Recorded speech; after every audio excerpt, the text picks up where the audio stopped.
At a billion-dollar family dinner, a powerful man ordered his pregnant wife to kneel, just to remind everyone who owned her. While his mistress poured wine over her head like a public execution, the room watched, and said nothing. They saw a weak woman, trapped by marriage, wealth, and silence. They never imagined she was the one who owned the house, the land, the empire, and their future. Because the moment she stood up, every man at that table was already finished. The Whitmore estate stood like a monument to old American power, its white columns washed in golden light, its long gravel driveway lined with cars that spoke quietly of money and influence. Inside, the dining room glowed beneath a chandelier that had watched over 3 generations of Whitmores. Every polished surface reflected tradition, hierarchy, and the unspoken rule that this house did not forgive weakness. At the head of the table sat Ethan Whitmore, posture straight, voice measured, presence dominant without effort. He wore control the way other men wore tailored suits, comfortably, confidently.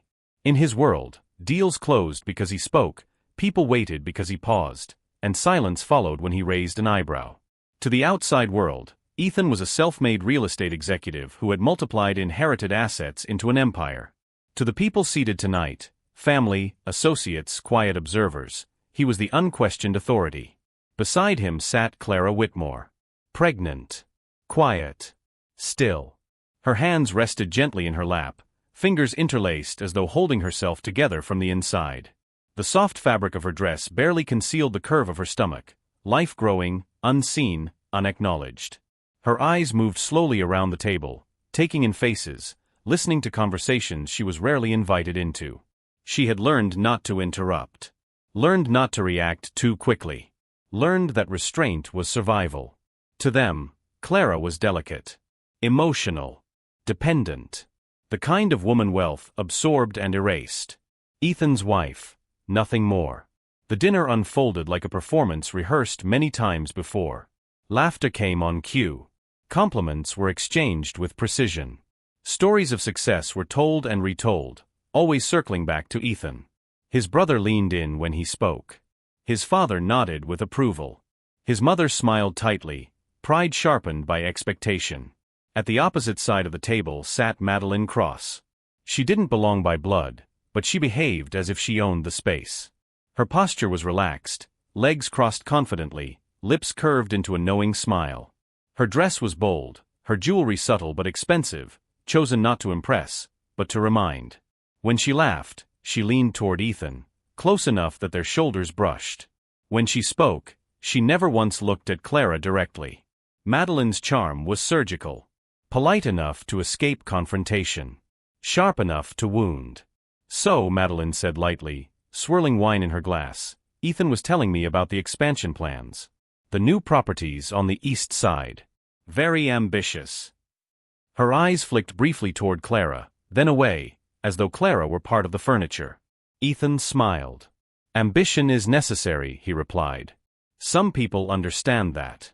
Others prefer comfort. The table chuckled. Clara felt the words land, familiar and heavy. She lowered her gaze instinctively, one hand drifting unconsciously toward her stomach. The baby shifted, a soft reminder that she was not alone. Her breathing slowed. She stayed quiet. The argument began the way it always did, quietly, almost invisibly. A difference of opinion disguised as concern. Ethan commented on the dinner arrangements, questioning why Clara had chosen the seating. Clara replied gently, explaining her reasoning. Her tone was respectful, careful. But something in Ethan's jaw tightened. "Did I ask for an explanation?" he said calmly. The table stilled. Clara looked up, surprised. "I just thought." "That's the problem," Ethan cut in. "You think when you should listen." The silence stretched. No one intervened. No one shifted uncomfortably. Wealth had a way of teaching people when not to speak. Ethan leaned back in his chair, eyes fixed on Clara with cold patience. "Stand up," he said. Clara hesitated, just a second too long. "I said stand." Her chair scraped softly against the floor as she rose. Her heart pounded, not from fear, but from recognition. She had seen this moment coming long before tonight. Ethan gestured toward the open space beside the table. "Kneel."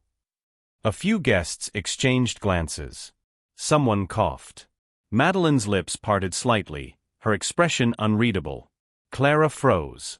"This isn't appropriate," she said quietly, her voice barely above a whisper. Ethan's smile didn't reach his eyes. Discipline rarely feels appropriate to the one receiving it. The word discipline hung in the air, heavy and deliberate. Clara looked around the table, at the people who had known her for years, who had watched her disappear piece by piece. No one met her gaze. Silence had chosen its side. Slowly, deliberately, Clara lowered herself to her knees. The marble floor was cold.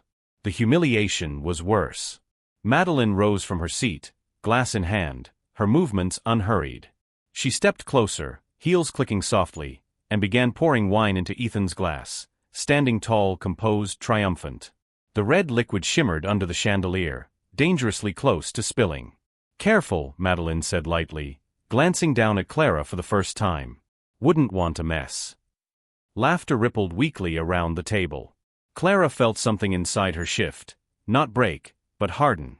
Her mind detached from the room, retreating inward where memories lived. Papers she had signed years ago without comment. Conversations Ethan dismissed as irrelevant. Her father's voice, steady and calm, telling her that power never announces itself, it waits. Her hand moved instinctively to her stomach, palm flattening protectively against the life growing there. The baby stirred again, stronger this time. Present. Real. And in that moment, Clara understood something with absolute clarity. This was the last time she would ever kneel. She lifted her head slightly, eyes steady, breathing even. No tears. No pleading. Just quiet resolve, invisible to them all. Ethan didn't notice. Madeline didn't care. The family returned to their conversation as though nothing extraordinary had happened. But beneath the table, beneath the silence, beneath the illusion of power, something irreversible had already begun. As Clara remained on her knees, one hand shielding her unborn child, a single thought settled into her bones with chilling certainty: this humiliation was not the end. It was the beginning. They mistook her silence for weakness, unaware it was strategy forged through years of quiet suffering. Clara stayed on her knees as conversation resumed above her, the way a storm resumes after the brief illusion of calm. Silverware chimed. Glasses clinked. Someone complimented the roast as if nothing sacred had been violated. The chandelier's warm light painted everyone's faces in softness, but it could not soften what had just happened. Ethan's authority sat heavy at the head of the table, satisfied, almost bored, like cruelty was simply another course served in a wealthy home. Madeline's perfume drifted down in waves, expensive and intentional. She leaned toward Ethan again, murmuring something low enough to be private, loud enough to be heard. "She's surprisingly compliant," she said, voice sweet as syrup. Almost like she knows her place. Ethan didn't look at Clara when he answered. "She does," he said, like it was a fact, not a sentence meant to bruise. Clara's throat tightened, but her face remained still. Not because she was numb, because she was measuring. She watched the small movements that betrayed the truth, Ethan's hand gripping the stem of his glass too hard, Madeline's smile a fraction too eager, the way Ethan's mother didn't reach for her napkin until she was certain everyone else had moved first. Power, Clara had learned, always performed for an audience. Her palm pressed gently to the curve of her stomach. The baby shifted again, insistent, as if responding to the tension in her blood. Clara exhaled slowly, and with that breath, her mind slipped into a quieter place, not escape but refuge. The room around her blurred at the edges, and memory sharpened into focus like a blade drawn from a sheath. Her father's office had always smelled like leather and cedar, the kind of scent that made people sit straighter without knowing why. Malcolm Harlan wasn't loud. He didn't need to be.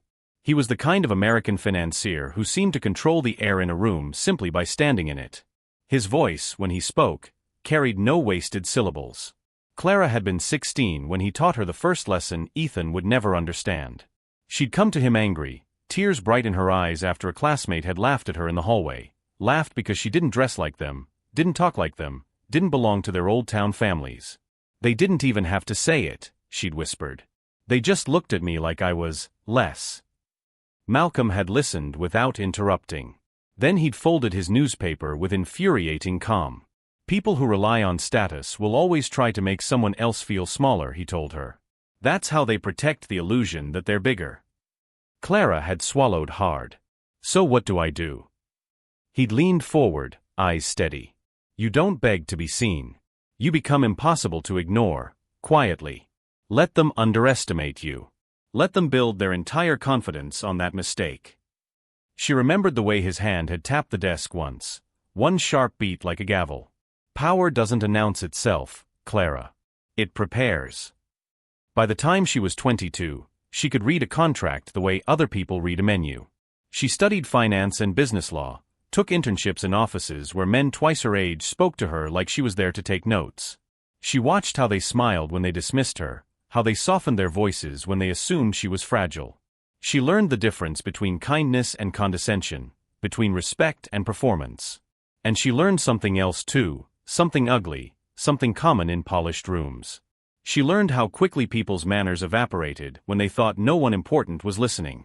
She remembered one summer at a private equity firm, where a senior partner had joked at lunch about keeping certain neighborhoods in their place, and everyone had laughed like it was clever. She'd stared down at her plate while rage tried to rise in her chest, and Malcolm's voice had echoed in her mind, let them reveal themselves. Every time they do, they hand you leverage. Clara had filed it away the way she filed everything away. When she met Ethan Whitmore, he had seemed different at first.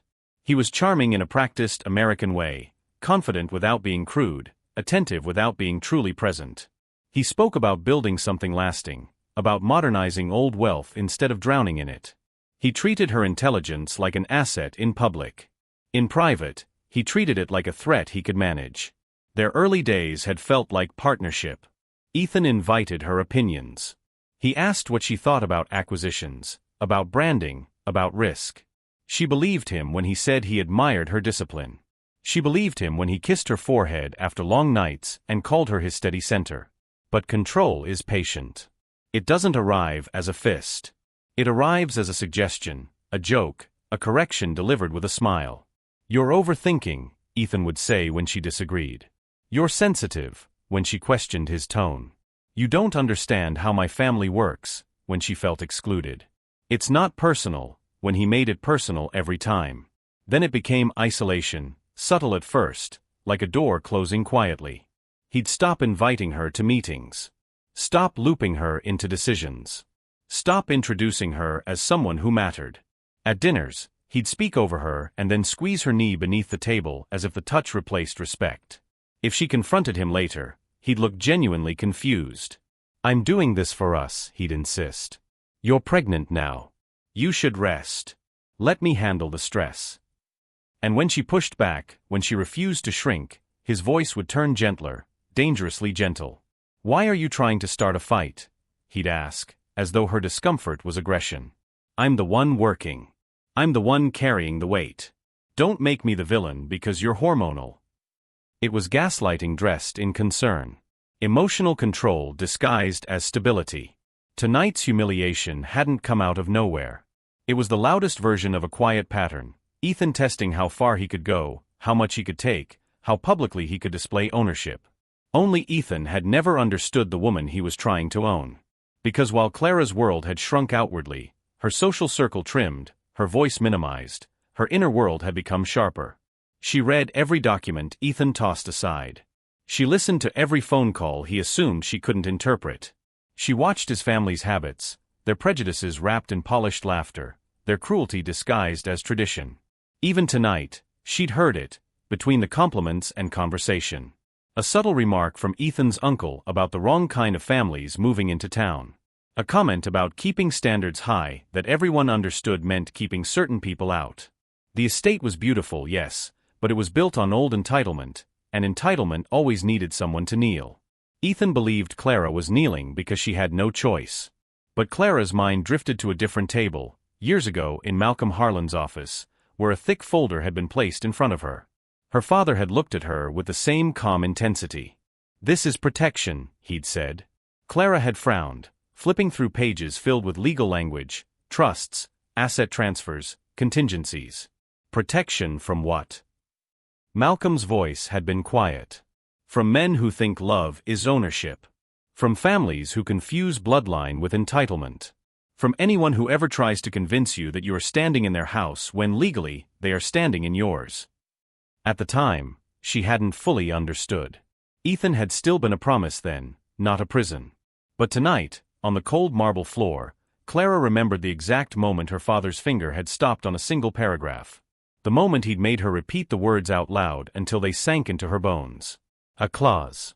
A simple line most people skimmed, buried under pages of formal structure. The clause Ethan never read. Clara's hand tightened over her stomach as the baby shifted again, and she looked up, past the tablecloth, past the glittering glasses, past Ethan's smug silence. Her eyes were calm now, not broken. Because she finally understood what her father had done. And she knew exactly what that clause meant for everyone in this room. Clara lowered her gaze again, but this time it wasn't submission, it was calculation. In her mind, her father's voice repeated the clause word for word, and she realized Ethan's entire empire could collapse the moment she chose to speak. The wine wasn't poured to celebrate, it was poured to mark dominance. Madeline Cross did not rush the moment. She lifted the bottle with deliberate grace, the kind learned from rooms where etiquette masked intent. The neck of the bottle hovered above Ethan's glass as she stepped closer to the table, positioning herself so that Clara, still on her knees, was directly beneath her line of sight. The movement was subtle, but unmistakable. Standing above someone, especially in silence, was a language Madeline spoke fluently. "Hold still," Madeline said lightly, not to Ethan, but to the air itself, as though the room needed instruction. "This wine stains terribly." A thin ribbon of red poured into the glass. It glimmered under the chandelier, catching reflections of silverware and crystal, catching eyes that pretended not to look. A single drop slipped over the rim and slid down the glass, slow and vivid, before falling to the white tablecloth like a quiet accusation. No one moved. Ethan watched the pour with an expression of mild satisfaction, his fingers resting loosely against the table. He did not intervene. He did not look down. His approval lived in his stillness, in the absence of correction. This was how power enjoyed itself, by allowing cruelty to perform on its behalf. Madeline smiled. "You know," she said conversationally, setting the bottle down with care, "I always say wine tastes better when you know who's serving it, and who isn't." A ripple of soft laughter followed. Polite. Controlled. The kind that pretended to misunderstand the joke while fully understanding it. Clara's knees trembled, not from weakness, but from the strain of holding herself so precisely still. The marble floor pressed cold and unforgiving against her skin. She focused on her breathing, slow and measured, counting each inhale the way she had learned to during long nights of quiet panic she never allowed to show.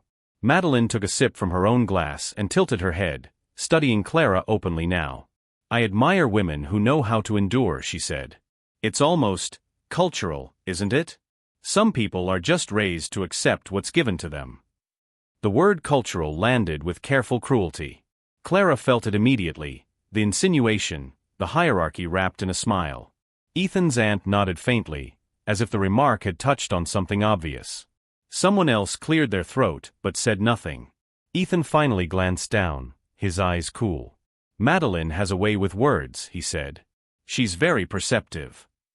"Thank you," Madeline replied, pleased. She turned slightly, addressing the table. "It must be comforting, though. Not having to make decisions. Not having to lead.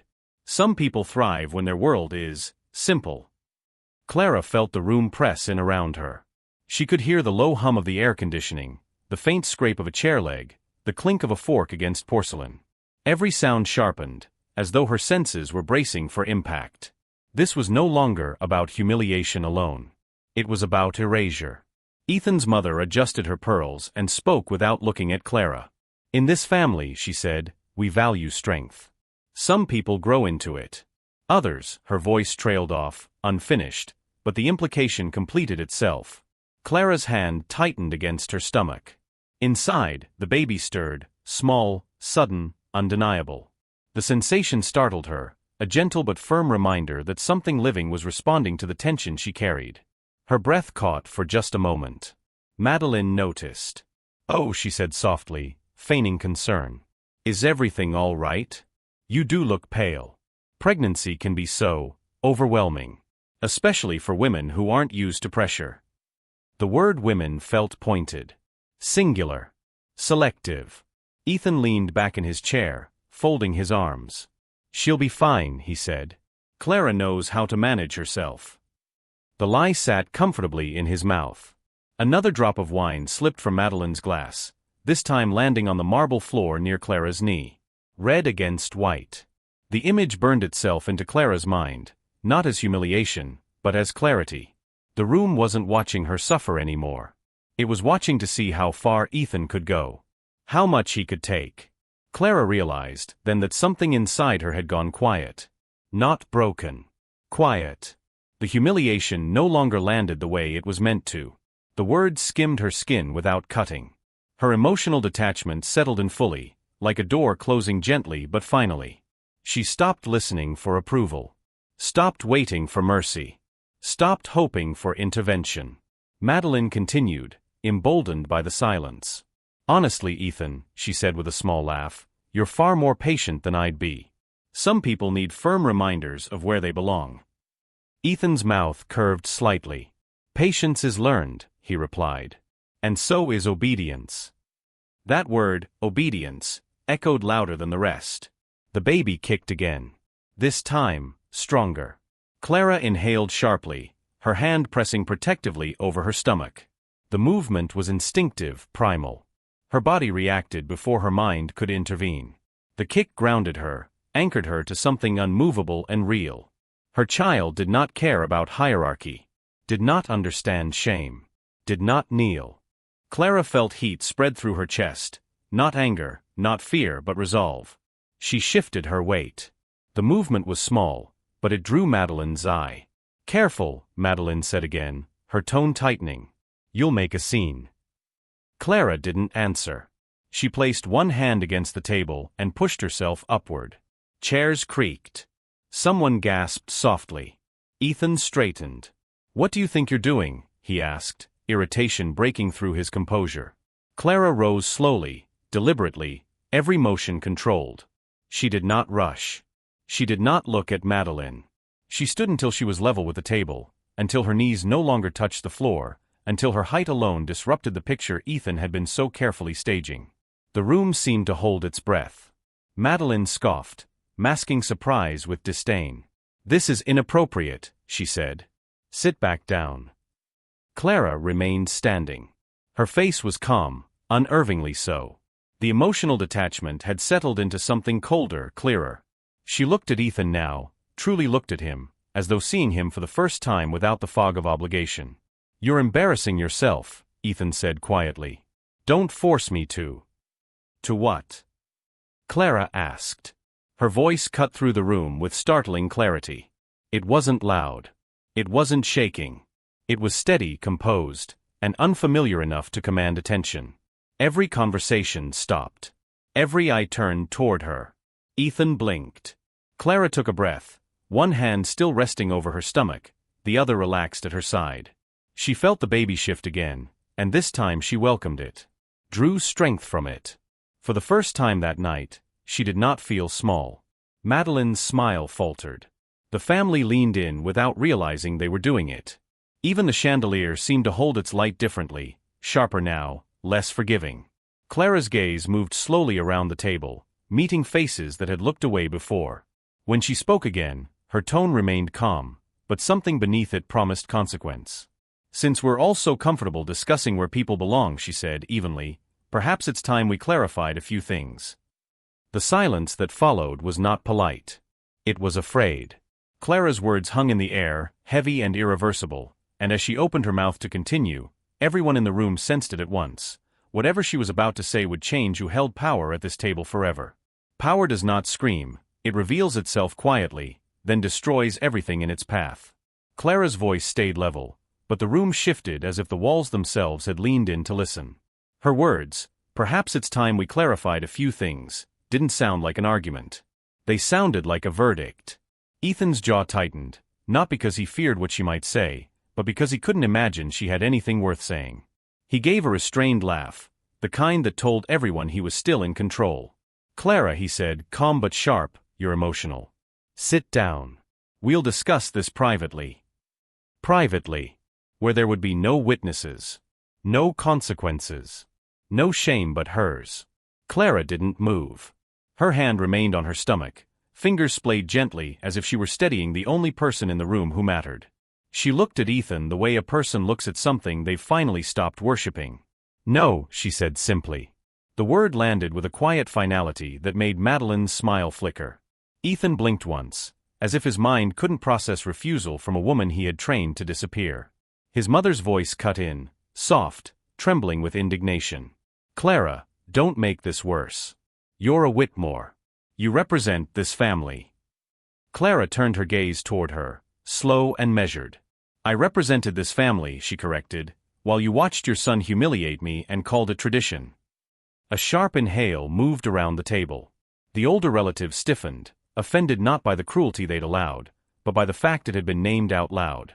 Madeline tilted her head, trying to recover her poise. "This is getting dramatic," she said, feigning concern. "Ethan, maybe she should." "She doesn't get to speak for me," Clara said, and her tone wasn't angry. It was precise. For a beat, no one understood what had just happened. Not because Clara had raised her voice, she hadn't, but because she had done something far rarer in rooms like this. She had refused to be managed. Ethan leaned forward, elbows on the table. "What exactly do you think you're doing?" he asked. The question was meant to shrink her back into place. Clara's eyes didn't waver. "Clarifying," she replied. "Since you all seem very comfortable treating me like a guest in my own life." Ethan's brother gave a short, humorless chuckle. "Your life," he muttered, as if she'd said something ridiculous. Clara didn't look at him. Her focus stayed on Ethan. "You've always spoken like this estate is yours," she continued. "Like this table belongs to you. Like this house exists because you allow it." Ethan's expression hardened. "Because it does." Clara nodded once, as if he'd just confirmed what she already knew. "That's the illusion," she said quietly. "And it's the reason tonight happened." The chandelier light caught in her eyes, making them look colder than before. Not cruel, clear. A clarity that made the room uneasy, because clarity threatened people who relied on blurred lines. Ethan lifted his glass, took a slow sip, and set it down with deliberate care. "Clara," he said, "you're not well. You're pregnant. You're spiraling. Don't embarrass yourself." Madeline's lips curled. "I tried to tell you," she murmured, just loud enough. Clara's gaze slid to Madeline, then, calm, assessing, almost curious.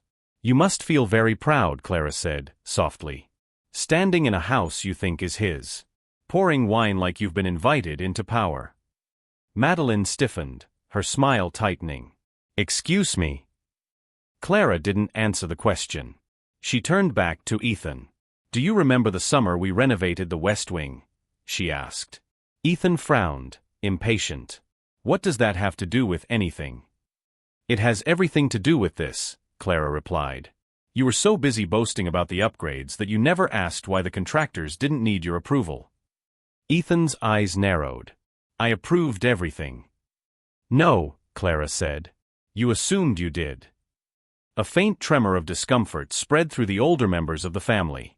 Ethan's father shifted in his chair, brows knitting, as if some buried memory had been disturbed, something he didn't want to name. Clara took a breath. She didn't reach for a folder. She didn't need to. The power she held didn't come from papers in her hands. It came from papers already filed, already signed, already sealed long before this dinner was planned. "Years ago," Clara said, "my father placed assets into a trust. Not for Ethan. Not for your family name. For me. For my future child. For protection." Ethan's mouth twisted. "Your father," he said, scoffing. "Malcolm Harlan's money? That's what this is? You're trying to threaten me with your daddy's legacy." A few people laughed nervously, grateful for a reason to dismiss her. Clara nodded again, as if she'd expected that exact reaction. "Yes," she said. "Malcolm Harlan's trust. And you should have read it more carefully when you signed the marriage agreements you barely glanced at." Ethan's smile began to fade, not fully, but enough to reveal something underneath: uncertainty. Madeline recovered first, voice honeyed and mocking. "Ethan doesn't need anyone's trust," she said. "This estate has been Whitmore property for generations." Clara's eyes met hers. "And yet it isn't," Clara replied. The room went still. Ethan laughed once, too loud, too quick. "That's impossible." Clara's expression didn't change. Is it? Ethan's father, Richard Whitmore, set his fork down. The sound was small, but it carried.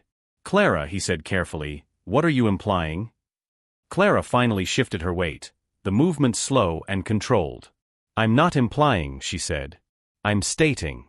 This estate, the land, the property deed, the holding company that owns it, has been in my name since the last restructure.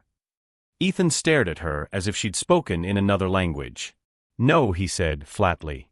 That's not true. Clara's gaze didn't flicker. It is. Madeline's laughter cracked, high and brittle. This is insane. Clara didn't look at her.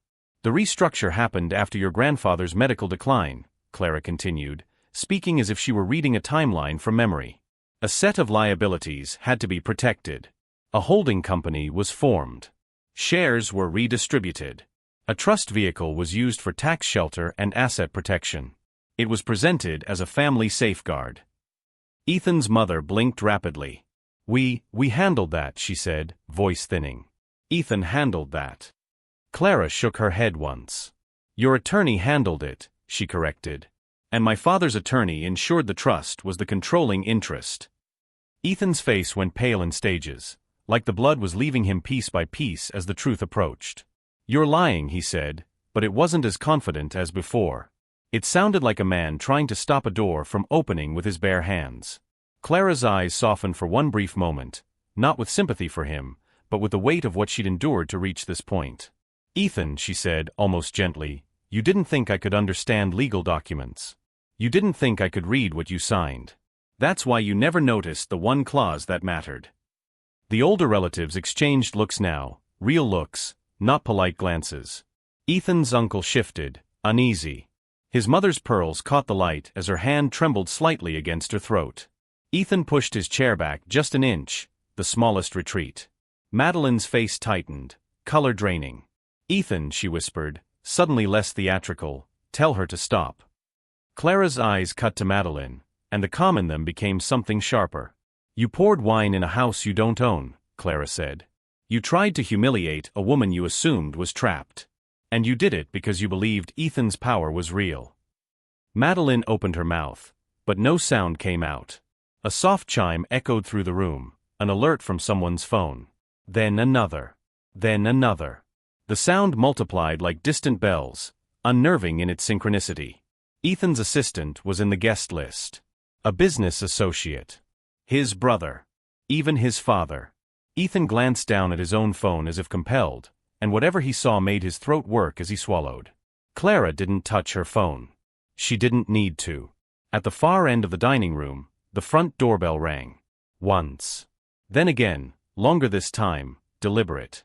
The entire table froze. The sound didn't belong in their curated world. It was the sound of reality arriving uninvited. A staff member hurried out. Muffled voices followed. Then footsteps returning, fast, anxious. The staff member appeared in the doorway, face tight with discomfort. Mr. Whitmore, he said, eyes darting to Clara and back, there are 2 people here asking for you. They said it's official. Ethan stood so abruptly his chair scraped harshly against the floor. Who? He demanded. The staff member swallowed. A process server, he said, and a woman who said she's Mrs. Harlan's attorney. Clara exhaled softly, as if she'd been waiting for that exact moment to arrive. Ethan stared at her now, truly stared, panic beginning to break through his carefully maintained composure. You did this, he whispered. Clara's voice remained quiet, but it filled every corner of the room. I didn't do anything tonight, she said. I did it years ago. I just stopped protecting you from it. She turned slightly toward the doorway, where the shadows of 2 figures now stretched into the dining room, long and unavoidable. Clara looked back at Ethan, calm, unwavering, and said, and Ethan, I'm not finished. Then she took a slow breath, one hand resting over her unborn child, and added, this was only the beginning. A man who built his kingdom on fear collapses the moment fear leaves his eyes. Ethan had always believed fear was a kind of loyalty. He cultivated it carefully, through silence, through raised brows, through the quiet understanding that opposing him came with consequences. People complied because it was easier. They stayed because it was safer. His authority had never needed to shout, It had lived in anticipation. That illusion shattered the moment the process server stepped fully into the dining room. The documents were handed to him with professional neutrality. No judgment. No hesitation. Just paper, thin, ordinary paper, heavy enough to crack a man who had built his identity on control. Ethan barely registered the words at first. He only saw his name repeated in bold, legal font, stripped of reverence. Clara didn't watch him read. She turned slightly away, as if the outcome no longer required her attention. The power dynamic had already shifted, the rest was procedure. Ethan's hands trembled as he scanned the pages. Asset freezes. Temporary injunctions. Immediate restrictions pending review. Each line dismantled something he had taken for granted. His breath shortened, chest tightening as if the room had lost oxygen. "This is a mistake," he said, looking up too fast. "This has to be a mistake." No one answered. His brother glanced at his phone again, color draining from his face. "Ethan," he began, then stopped. He didn't finish the sentence. He didn't need to. His silence said everything. Around the table, devices buzzed quietly, emails, alerts, notifications cascading in real time. The outside world had caught up. News traveled fast when money stopped moving. Clara's attorney stepped forward, calm and efficient. "Mr. Whitmore," she said, "your primary operating accounts have been temporarily frozen pending review. Several partners have already requested distance until matters are resolved." Ethan turned toward Clara then, eyes wide with something close to betrayal. "You planned this," he said, voice cracking. "You waited." Clara met his gaze without flinching. "I prepared," she replied. "There's a difference." Madeline stood abruptly, heels scraping against the floor. "This is insane," she snapped, but the bravado was gone now. Her eyes darted between Ethan and the attorney, calculating. "I don't want to be involved in whatever this is." Ethan reached for her instinctively, as if proximity alone could restore what he'd lost. "Madeline," he said sharply, "don't." She pulled her arm away. "I didn't sign up for this," she said, already stepping back. "I was told everything was handled." Her words cut deeper than any insult. Handled. As if Ethan were a system malfunctioning instead of a man unraveling. "Wait," he said, panic breaking through fully now. "You can't just walk away." Madeline adjusted her coat, avoiding Clara's eyes. "I'm walking away because I can," she replied. "You should have thought of that." She left without looking back. The door closing behind her sounded louder than it should have, final, echoing. The absence she left behind was immediate and brutal. Ethan stood frozen, as though some essential support had been kicked out from under him. His mother spoke then, voice shaking. "Ethan," she said, "what have you done?" The question was quieter than his father's silence, but more devastating. Richard Whitmore sat rigid, hands clasped together, eyes unfocused. He had built his life believing the family name was indestructible. Watching it fracture in a single evening felt unreal. Ethan laughed suddenly, a short, sharp sound that startled everyone. "This is ridiculous," he said. "She's bluffing. Clara doesn't have the stomach for this." Clara turned toward him slowly. "You're right," she said. "I didn't. That's why I let professionals handle it." His laughter faltered. He took a step toward her, lowering his voice, instinctively trying to reclaim the old dynamic. "Clara," he said, softer now, "we can fix this. You're emotional. You're tired. You don't want to do something you'll regret." She studied him, not with anger, not even with sadness, but with the distant curiosity one reserves for something that no longer has power over them. "You always assumed regret would belong to me," she said. "That was your mistake." Ethan's jaw clenched. "You think you've won," he snapped. "You think this ends well for you? I built everything. I know people. I can still."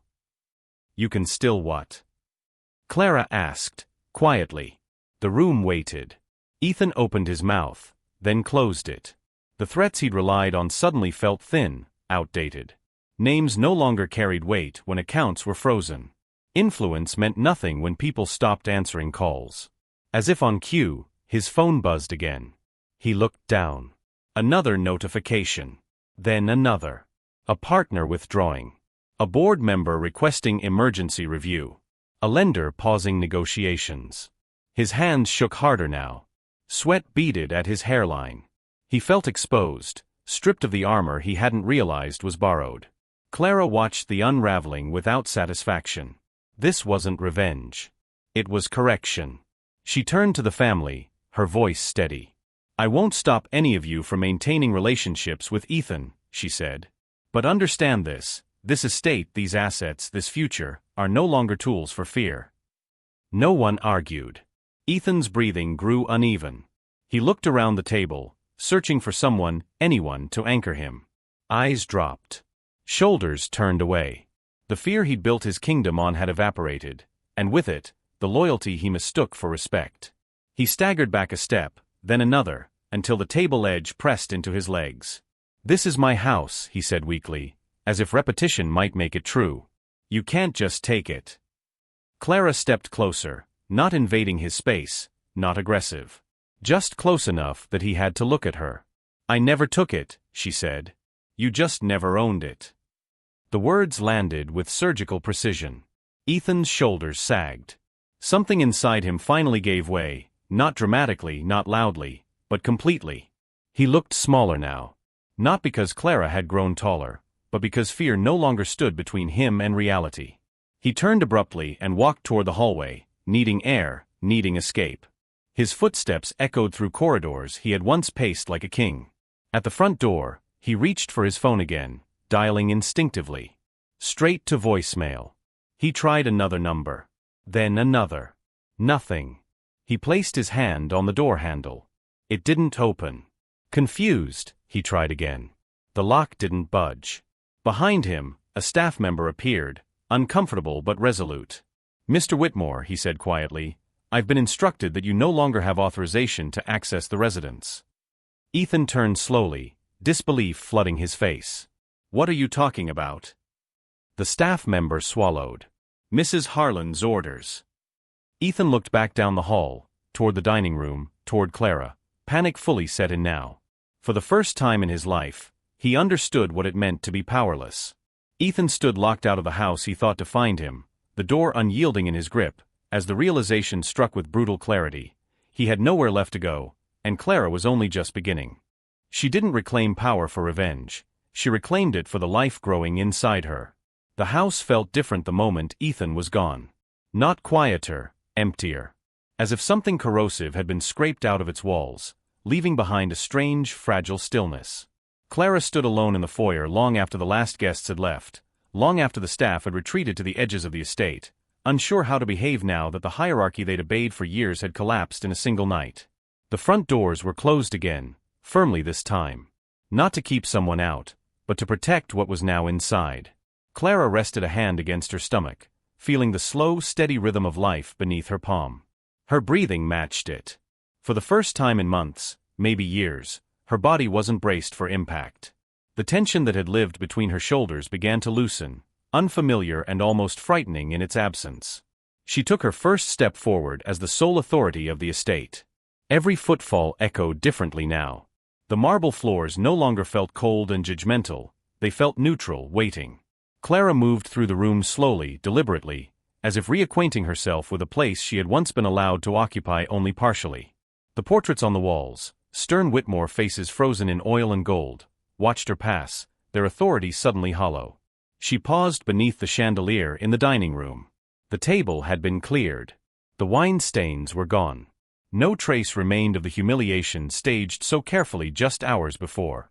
And yet Clara could still feel it, like a ghost sensation, an echo of knees against marble, of silence heavier than cruelty. She didn't flinch. Instead, she reached for the back of the chair Ethan once claimed as his throne and pushed it in fully, aligning it with the table until it no longer dominated the space. Then she moved it, just slightly, to the side. The gesture was small. Symbolic. Final. By morning, changes began. Clara didn't issue dramatic orders or purge the estate in a show of dominance. She didn't need to. Power no longer required performance. She met with the household staff privately, one by one, her tone calm, her posture open. She asked questions Ethan never had. She listened. "This house runs on fear," one of them admitted quietly, eyes downcast. "Or it used to." Clara nodded. Not anymore. She adjusted schedules, reassigned roles, removed rituals that existed only to reinforce hierarchy. Doors that had always been closed were opened. Spaces once reserved for family only became shared. The estate didn't lose its elegance, but it lost its cruelty. And with each decision, Clara felt something inside her align. Her pregnancy, once used as a tool to diminish her, became her center of gravity. The physical changes, fatigue, aching joints, breath that caught unexpectedly, no longer felt like weaknesses to hide. They were proof. Evidence that her body was doing something powerful without asking permission. She held meetings seated comfortably instead of standing to appear strong. She took breaks when she needed them. She stopped apologizing for her limits. And in doing so, she found her strength multiplied. At night, alone in the master bedroom that no longer felt like a battleground, Clara lay with one hand over her stomach and allowed herself to feel what she'd suppressed for too long. The grief, for the marriage she'd believed in. The anger, for the years she'd been made smaller. The fear, for what kind of world her child would inherit. She let the tears come quietly, without shame. Healing, she realized, wasn't dramatic. It didn't arrive as triumph. It arrived as permission, to rest, to feel, to exist without defense. One afternoon, Clara stood in the West Wing, the part of the house Ethan had loved to boast about but never truly understood.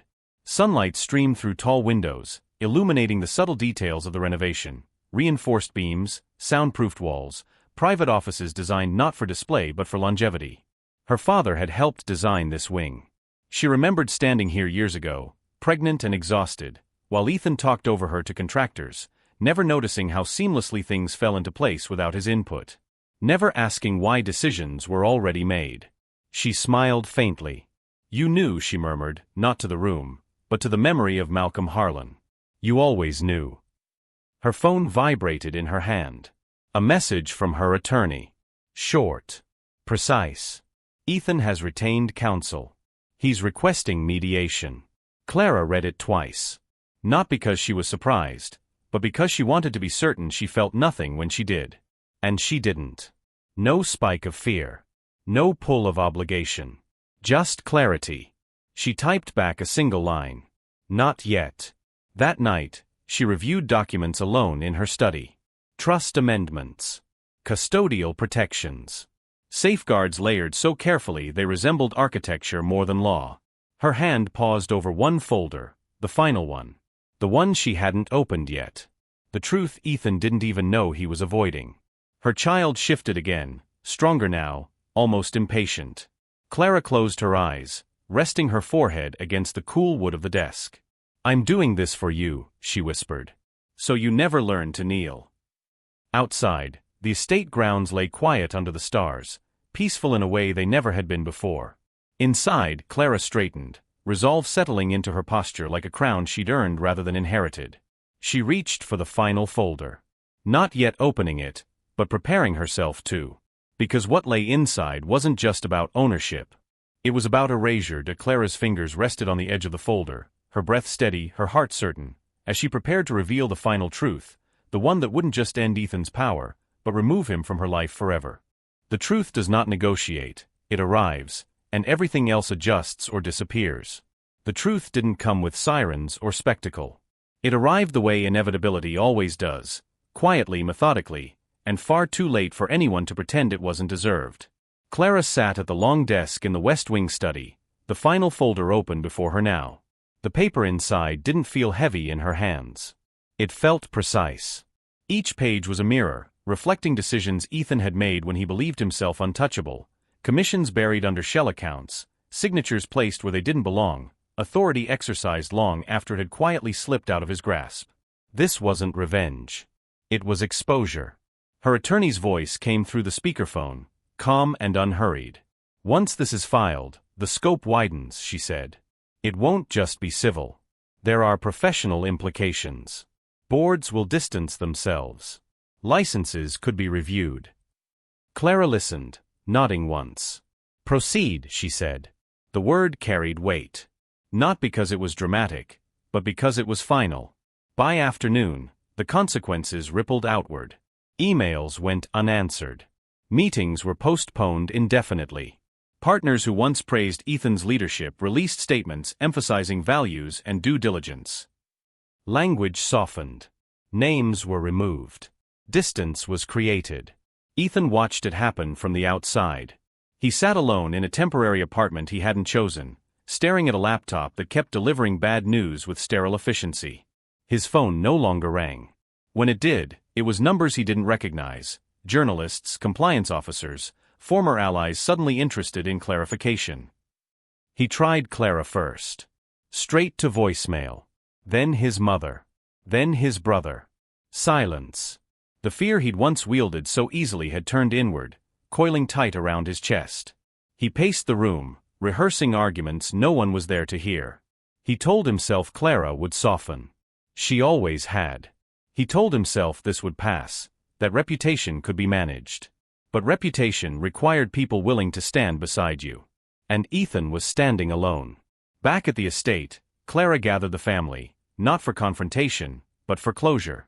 They assembled in the same dining room where everything had begun, the chandelier casting a familiar glow. The table felt longer now. The spaces between chairs more honest. Clara didn't sit at the head. She stood at the center instead. "I won't keep you long," she said, her voice steady. "I'm not here to argue history or assign blame." Her gaze moved across faces she'd known for years, some hardened by pride, others softened by regret. Ethan's mother avoided her eyes. His father looked older than Clara remembered. "What's happening to Ethan," Clara continued, "is not my doing alone. It's the result of choices he made when he believed no one would ever hold him accountable." A murmur stirred, uneasy but restrained. "You were all part of a system that rewarded silence," she said gently. "I was too. And I won't carry that forward." Ethan's mother finally spoke, her voice thin. "He's still family." Clara nodded. "And families don't protect harm by pretending it's strength." The words landed softly, but they landed. She didn't threaten. She didn't accuse. She named the truth and allowed it to stand on its own. That was the reckoning, quiet, unavoidable. The family would live with it long after she walked away. When the meeting ended, no one asked her to reconsider. No one challenged her authority. They filed out slowly, carrying the weight of what had been said. The estate exhaled with them. Night fell. Clara returned to the study, the final document waiting where she'd left it. Outside, the grounds were still, the kind of stillness that comes after a storm has passed and nothing is broken anymore. Her phone buzzed once. A message, from Ethan. "We can fix this. For the baby. Don't do this." Clara read it without reaction. The appeal wasn't new, it was simply too late. She didn't respond.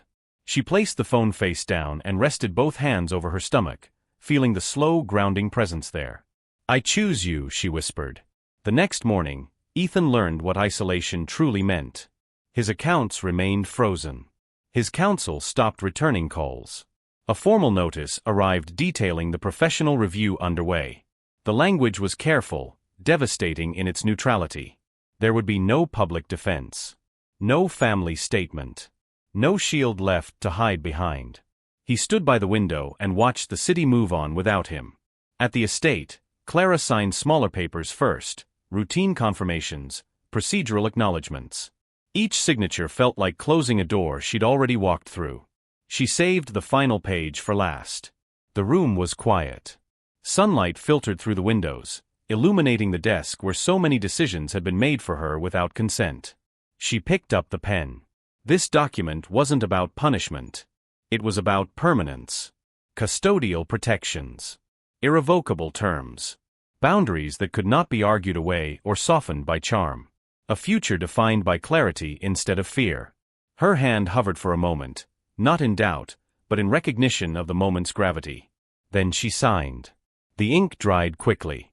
Clara leaned back, breath steady, heart certain. Outside, the estate stood grounded and calm, no longer a symbol of dominance, but of protection. And somewhere far away, Ethan Whitmore realized something too late, that the truth had not come to negotiate with him. It had come to replace him. As Clara set the pen down, a final notification appeared on her screen: confirmation received, terms executed, and she understood that the future was now sealed, even as one last consequence prepared to surface. Some legacies are loud. Hers was written in silence, strength, and unbreakable resolve. The first cry came just before dawn. It wasn't loud. It wasn't dramatic. It was small, insistent, alive. Clara felt it break through her like light through water, washing away the last residue of fear she hadn't realized she was still carrying. The room was quiet except for that sound and her own breathing, steady now, anchored. When the nurse placed the baby against her chest, Clara closed her eyes and let the moment arrive without defense. This was the power she had reclaimed. Not the estate. Not the documents. Not the silence she'd commanded from rooms that once dismissed her. This. A life that would never learn to kneel. She traced the child's tiny back with her fingertips, marveling at the weight of something so small and yet so decisive. The world outside the hospital room continued to move, news cycles turning, names fading, reputations rearranging themselves, but inside, everything slowed to the pace of a heartbeat. "You're safe," Clara whispered, not as reassurance, but as a promise. When she returned to the estate weeks later, it greeted her differently. The house no longer felt like a monument to dominance. It felt like shelter. Clara carried her child through rooms once ruled by posture and pretense, now softened by light and quiet intention. She replaced heavy drapery with open windows, removed portraits that demanded reverence and replaced them with space. The estate did not lose its history, it gained honesty. The dining room changed the most. The long table remained, polished and elegant, but the atmosphere had shifted. Chairs were evenly spaced now, not arranged for hierarchy. The chandelier still hung overhead, but its light felt warmer, less theatrical. The room no longer waited for someone to command it. It waited to be lived in. Clara moved through her days with a calm that surprised even her. The fear that once shaped her decisions had loosened its grip. She no longer anticipated harm before it arrived. She trusted the boundaries she had built, legal, emotional, moral, to hold. People spoke to her differently now. Not louder. Not softer. Clearer. They listened. She received letters, some apologetic, some admiring, some self-serving. She answered only those that mattered. Power, she had learned, was not in response, but in choice. Ethan's name surfaced less and less. When it did, it came without the weight it once carried. A former executive. A cautionary tale. A man whose authority dissolved the moment it was questioned. Clara did not follow the updates closely. She didn't need to. His absence had already done the work. One evening, as dusk settled over the estate, Clara stood alone in the dining room, her child asleep against her shoulder. The room was empty. No voices. No tension. Just the quiet hum of a place at rest. She looked at the chair at the head of the table. The one Ethan had claimed as his. It remained empty. Not because it was forbidden, but because it no longer meant anything. No one rushed to fill it. No one needed to. Authority didn't live there anymore. It lived in the systems Clara had put in place, in the protections she'd woven so carefully, in the life she held now with such steady confidence. She walked past the chair without touching it. The estate lights dimmed automatically, softening the edges of the room. Clara paused at the doorway and looked back once more, not with bitterness, not with triumph, but with recognition. This place had witnessed cruelty. It had witnessed silence mistaken for weakness. And now, it witnessed something else entirely. Justice without spectacle. Power without fear. Strength without cruelty. Clara turned off the final light and carried her child down the hall, footsteps quiet, certain. The past did not follow her. It stayed where it belonged, unfed, unremembered, powerless. Behind her, the dining room remained still. The table untouched. The chandelier glowing faintly. The chair empty. And in that silence, a new legacy settled into place, unbreakable, unseen, and finally free. The chair where Ethan once ruled remained empty, untouched by ambition or fear, and though the house would welcome many voices again, no one would ever dare sit there as if it belonged to them. If you were at that dinner table, what would you have done? Spoken up, stayed silent, or waited like Clara did? Comment below with the exact moment you think everything truly changed. If this story made you uncomfortable, angry, or satisfied, that reaction matters. Hit like so others don't miss it. And share this with someone who understands what quiet power really looks like.